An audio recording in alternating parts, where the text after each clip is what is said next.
Hello，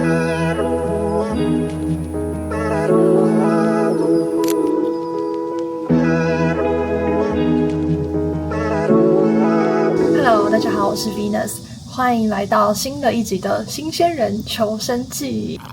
没错，上一集新鲜人求生记，我人还在加拿大的租屋处，现在呢，我瞬间回到了台湾。前几天在超商买的咖啡，这是一个怀念的味道。目前回台湾呢是要写论文，那目前的找工作进度呢会有点暂缓，但我还是会时不时在 LinkedIn 上面投一下履历这样子。可能住家里的关系，我觉得这一集拍摄的过程中没有像上一集那种比较焦虑啊、紧张啊的感觉，现在比较 chill， 然后找工作的过程、投履历的过程也是非常的佛系。我觉得已经有一阵子没有更新新鲜人求生记了，所以我想说今天来拍一下，刚好可以做一下这段时间的更新。OK， 目前的履历投递数量呢，我看一下哦，已经来到88封了。虽然我这阵子回台湾都很佛系的投论文，主要的时间我还是放在写论文上面。有时候佛系处理事情，心态上面会舒坦很多。我记得在上一集我有跟着大家一起做智力测验，然后还有进行一个线上的 interview。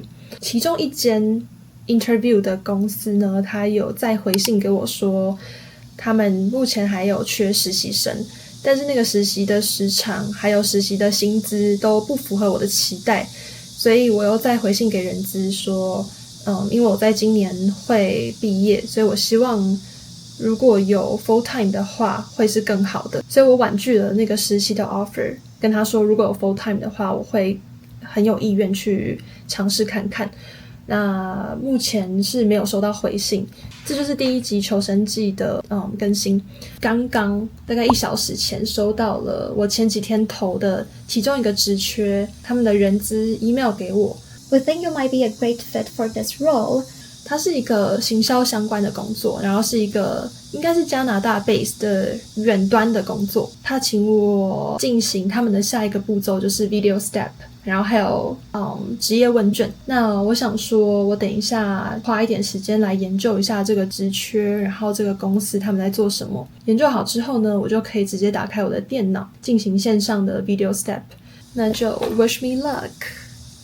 我刚刚好像没有讲到我收到的拒绝信。我目前投了88封，当中呢，总共收到了24封拒绝信。OK。I'm done running in slow motion under pale sun out here in the open when the time comes I'll be so much better than before。请忽略右边散乱的包包，拍不到，这是我等一下面试的小工作室。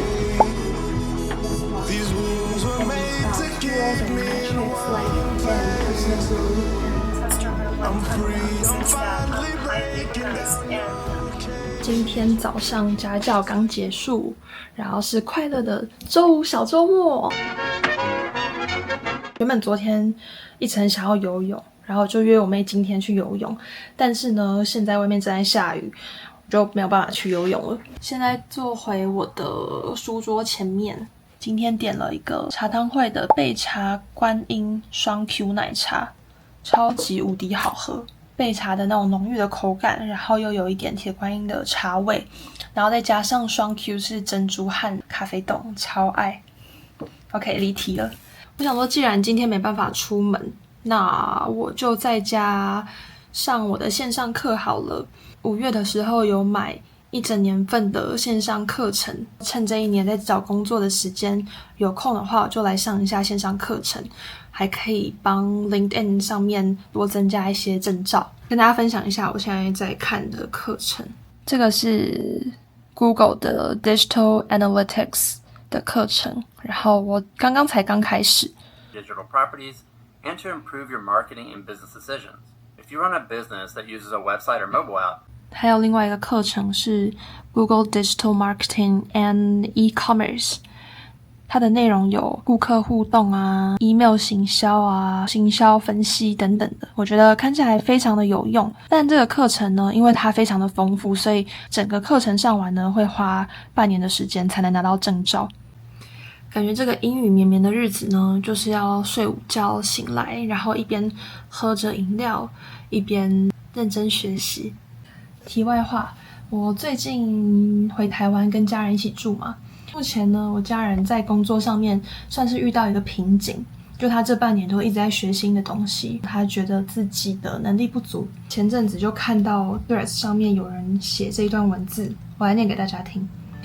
当你做运动时，你会感到更虚弱，但你实际上正在变强壮。当你在学新东西时，你觉得自己很笨，但你实际在变得更加聪明。所以，当你在变好时，你一定会先变得脆弱，而这个脆弱的时刻，其实是一个非常重要的进步的时刻。我就把这一段文字传给我家人，然后他觉得深受鼓励。我觉得这段文字非常的贴切，因为有时候我们都会觉得自己哪里不够好，哪里不足，但是换个角度想呢，这些觉得自己不足的时刻，觉得自己还不够强大的时刻，其实同时也是你有想要变好的野心。我觉得有这个野心是很不错的开始，因为代表你会因为这样的想法迫使自己去学习，督促自己，然后变成一个更好的人。即使现在投了80几封履历，还是没有拿到一个 offer， 也没有关系啊。